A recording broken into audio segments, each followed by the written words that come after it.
जिसने तैयारी ईमानदारी से करी है उस आदमी का रिजल्ट जिस समय पेपर खत्म हुआ, द बेल बज गई, आपने पेन छोड़ दिया, आपको पता होता है कि व्हाट इज द रिजल्ट। जो आदमी रिवीजन ज्यादा करता है वो डेफिनेटली नतीजा निकाल देगा। Now I tell you why and how. बहुत सारे लोगों को वहम है कि मेरे पास ज्यादा बुक्स हैं, ज्यादा नोट्स हैं तो मेरी तैयारी अच्छी होगी। नहीं, every question is not important, every topic in a subject is not important. तो please segregate in these 3 categories. CDS के थ्रू आर्म फोर्सेस ज्वाइन करना चाहते हैं, मैं उनकी ट्रेनिंग कराता हूं।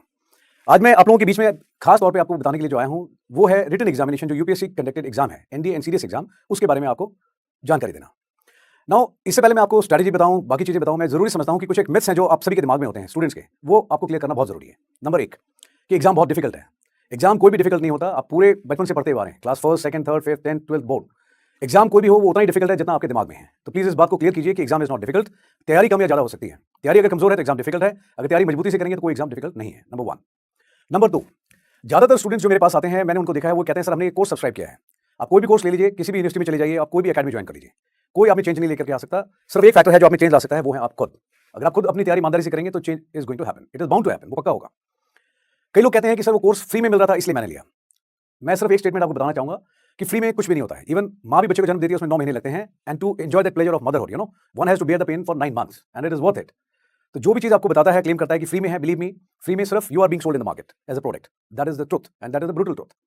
दूसरी चीज, लोग बोलते हैं कि सर ब्रांड बहुत बड़ा है, उसमें बहुत सारे लोगों ने कोर्सेज लिया है, इट इज इकोनॉमिकल। एक सिंपल सी बात है, अगर आज से 25 साल पहले पुरानी बात करूं मैं, जब मैंने तैयारी करी थी, हमारे समय में कोई एकेडमी नहीं थी, कोई गूगल बाबा नहीं था, किसी तरह के कोई ऑनलाइन रिसोर्सेज नहीं थे, सिर्फ रेफरेंस की बेसिक किताबें थी। वो किताब पढ़ करके मैं और मेरे जैसे हजारों ऑफिसर्स हैं जो इंडियन आर्मी में आके ऑफिसर्स बने हैं। अगर हम बेसिक नीड्स के साथ में कर सकते हैं तो अगर आप अपना शिद्दत से और अच्छे से तैयारी करेंगे तो आप भी कर सकते हैं, यकीनन। सिलेबस लेने के बाद में और एक टेस्ट देकर रियलिटी चेक करने के बाद में आपको अपनी पढ़ाई के लिए एक माहौल बनाना चाहिए। ज्यादातर स्टूडेंट्स हैं जो 2 नंबर, गलत बात है। जब 300 है तो आपकी नजर अगर ऊंची रखोगे तो 300 नंबर आपके ज्यादा से ज्यादा लेने की कोशिश करनी चाहिए, ताकि आप बार सेट कर सके दूसरों के लिए, ना कि बेस पे देखें, वो गलत बात है। दूसरी चीज, पढ़ाई करने का तरीका। कई लोग हैं जो कुर्सी पे, सोफे पे, अपना बेड पे, अलग अलग जगह बैठ करके पढ़ाई करता है। Now that is not how good student should study. अच्छा सिपाही वो है जिसकी ड्रेस कोड, हथियार बिल्कुल सिखलाई के मुताबिक हो। अगर आप अच्छे स्टूडेंट हैं तो आपको कुर्सी और टेबल पे नहा धो करके तरीके से बैठ के पढ़ाई करनी चाहिए। एक अच्छा बॉडी पोस्चर होना चाहिए, रेफरेंस की किताब के सिवाय बाकी टेबल पे कुछ नहीं होना चाहिए। अगर उस माहौल पे पढ़ोगे, टेबल पे अगर आप सीधे बैठ के पढ़ाई करेंगे, मैं गारंटी देता हूं आपको कि आपका बॉडी पोस्चर ठीक रहेगा, आपको जिम्मेदारी का एहसास होगा कि मैं किसी काम करने के लिए बैठा हूं, not to waste time. That's very very important. और दूसरी चीज, कट ऑफ पे ध्यान ना देकर के मैक्सिमम नंबर की तरफ देखो। नजर ऊंची रहेगी, नंबर यकीनन ज्यादा आएंगे। ना पढ़ाई करने का तरीका, ज्यादातर स्टूडेंट से मैं जब पूछता हूं कि आपका पढ़ने का तरीका क्या है, तो बताते हैं सर मैंने इतने दिन में कोर्स किया था, फिर मैंने मॉक टेस्ट दिए थे, और उसके बाद में फिर मैंने सर ये किया था। एंड मैंने आज की रिवीजन कितनी करी, तो ज्यादातर स्टूडेंट्स का कहना होता है सर रिवीजन तो सर एक बार करी थी या 2 बार करी थी। गलत तरीका है। बड़ा सिंपल सा एक तरीका बताता हूं जो मैंने एक बार नहीं कई बार ट्राई करके देखा है, जब स्कूल में था तब भी, कॉलेज में भी, और उसके बाद में फौज में भी, प्रोफेशनल कोर्सेज में भी। और मैं कभी उस चीज में, मुझे नहीं लगता कि मुझे कभी फेलियर का सामना करना पड़ा। प्रोसीजर बहुत सिंपल सा है। अगर 24 घंटे हैं, 24 घंटे हर एक स्टूडेंट और हर एक कैंडिडेट के पास में है जो एग्जाम की तैयारी करता है, बट उस 24 घंटे में आप उसका फायदा कैसे उठाते हैं, तैयारी कैसे करते हैं, वो फर्क डालता है। एक स्टूडेंट है जो कोशिश करता है कि 24 घंटे में ज्यादा से ज्यादा पढ़ना है। दूसरा स्टूडेंट है वो कहता है मुझे ज्यादा सिलेबस कवर नहीं करना, लेकिन रिवीजन ज्यादा करनी है। आप यकीन मानिए, जो आदमी रिवीजन ज्यादा करता है वो डेफिनेटली नतीजा निकाल देगा। Now I tell you why and how.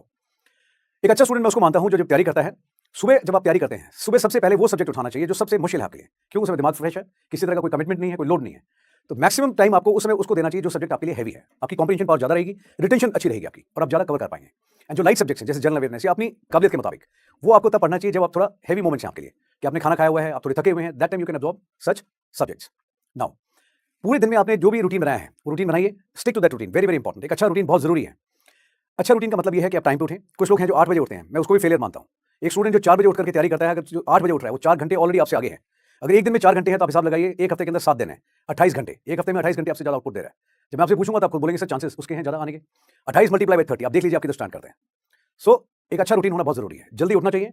24 घंटे में आप रिवाइज जब करते हैं, ज्यादा से ज्यादा सिलेबस आपको कोशिश करना चाहिए आप अपनी रूटीन और जो स्ट्रेटजी बनाई उसके मुताबिक कवर करें। शाम को कम से कम 2 से 3 घंटे आपको पक्का ऐसे प्लान करना चाहिए कि आपने पूरे दिन में जो पढ़ा है, ज्यादा सिलेबस कवर करने के चक्कर में ना पढ़ करके आप जो भी पूरे दिन में पढ़ा है उसको एक रिवाइज करें। Now the third thing what you should do is, जब आप सो जाते हैं और सुबह उठते हैं with a fresh mind, first thing rapid revision, very very important. सुबह 1 या 1.5 घंटा लगा के जो आपने रात को पढ़ा था, पूरा पढ़ा है पिछले दिन, आप उसको तेजी से एक बार रिवाइज कीजिए।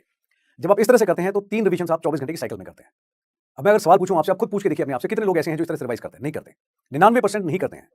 पूरे दिन में एक बार पढ़िए, फर्स्ट रिवीजन, रात को एक बार सोने से पहले फास्ट रिवाइज किया, दूसरी रिवीजन, सुबह फास्ट रैपिड पेस पे आपने एक और रिवाइज किया, 3 रिवीजन। साइंटिफिक तौर पे ये बात सिद्ध है कि एक आदमी 84% तकरीबन एक दिन के अंदर जो पढ़ता है, जो समझ में आता है, वो भूल जाता है। लेकिन जब आप 3 बार रिवाइज करते हैं तो आपकी रिटेंशन पावर ज्यादा रहती है। तो जब आप 3 रिवीजन करते हैं एक दिन में, तो आपका आउटपुट डेफिनेटली ज्यादा आएगा, और ये चीज आपको ज्यादा मार्क्स दिलाएगी, मार्क्स में, कॉम्पिटिशन में। That is one. जैसे जैसे आपका सिलेबस कवर होता जाता है, सिलेबस कवर होता जाता है, लेकिन आप रिवीजन अपनी कम करते जाते हैं, फौज के अंदर एक एग्जाम होता है, डिफेंस सर्विसेज स्टाफ कॉलेज। तकरीबन 6 सब्जेक्ट्स होते हैं टोटल और तकरीबन 3000 पेज से भी ज़्यादा सिलेबस होता है। दुनिया भर के सब्जेक्ट्स हैं एंड उसको इतना रिवाइज करते हैं लोग, पूरी साल भर तैयारी करते हैं कि 3000 को 30 पेज में सिमटा देते हैं। That is how you should make notes. बहुत सारे लोगों को वहम है कि मेरे पास ज़्यादा बुक्स हैं, ज़्यादा नोट्स हैं तो मेरी तैयारी अच्छी होगी। नहीं, हिंदी में कहावत है कि बेवकूफ़ आदमी का बस्ता भारी। जो जितना बेवकूफ़ आदमी होगा उसके पास उतना ज़्यादा रेफरेंस मटेरियल मिलेगा। स्मार्ट आदमी वो है जो स्मार्ट तरीके से स्टडीज़ करता है। आप अपने सब्जेक्ट को कंसाइज कीजिए। पढ़ने में बड़ा सिंपल सा असूल है। एक अच्छा स्टूडेंट और कैंडिडेट मैं उसको मानता हूं जिसको कुछ चीजें बिल्कुल क्लियर होनी चाहिए। नंबर एक, जब आप पढ़ते हैं अपने सब्जेक्ट को आपको सेग्रीगेट 3-4 कॉलम्स में करना चाहिए। पहला इज मस्ट नो, जो चीज मतलब आपको बुनियादी तौर पे पक्का पता होनी चाहिए एग्जाम में, जिसके आने के बहुत चांसेस हैं। आप पुराने पेपर्स देखेंगे तो कुछ चीजें बार बार रिपीट होती हैं। That is must know. दूसरा होती है शुड नो, कि आपको पता होना चाहिए ओवरऑल कि ये आ भी सकता है नहीं भी आ सकता है। और तीसरा होता है कुड नो, कि अगर एक बार आपके नाक के नीचे से निकला है, आपने उसमें नजर मारी है तो शायद आपको सही समय पे याद आ जाए। और अगर नहीं भी पढ़ा है तो बेसिक कॉमन सेंस पे भी शायद आप उसको अटेम्प्ट कर पाएंगे। तो सब्जेक्ट जो है, every question is not important, every topic in subject is not important. तो please segregate in these 3 categories, must know, should know and could know. इससे क्या होगा, आपका जो सब्जेक्ट है आप उसको सेग्रीगेट कर पाएंगे। अकॉर्डिंगली अपना फोकस जो है वो बहुत important, less important and just two important आप जब करेंगे तो आपका टाइम भी अच्छे से मैनेज होगा, आपकी तैयारी भी मजबूत होगी। ठीक है। इसके सिवाय जब आप एग्जाम में आ जाते हैं, आखिरी के आपके पास में 15-20 दिन जब बचते हैं, लास्ट डेडलाइन तक आपने तैयारी नहीं करनी है कि आखिरी के भैया 4 दिन बचे हैं लेकिन तब भी आप पढ़ाई कर रहे हो। That is not a good way, you know. आपको कम से कम 15 दिन पहले अदर देन करंट अफेयर्स सारे सब्जेक्ट क्लोज कर देने चाहिए and you should only be in repetitive mode. That is the key to success. Attempt maximum mock test paper as much as you can. 3 घंटे के हिसाब से पेपर दीजिए and every third and fourth day when you are attempting the mock paper आपको reality check होता रहेगा and you will be able to ensure कि आपकी प्रोग्रेस किस रेट पे जा रही है।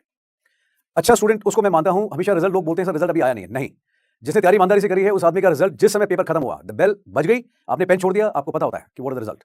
एक अच्छा कैंडिडेट डेफिनेटली जानता है कि यस मैंने एग्जाम खत्म कर दिया एंड मैंने झंडे गाड़ दिए, और वो 100% उसके बाद में एक दिन ब्रेक लेकर के अपनी एसएसबी की तैयारी शुरू करेगा। और जो आदमी वेट करता है कि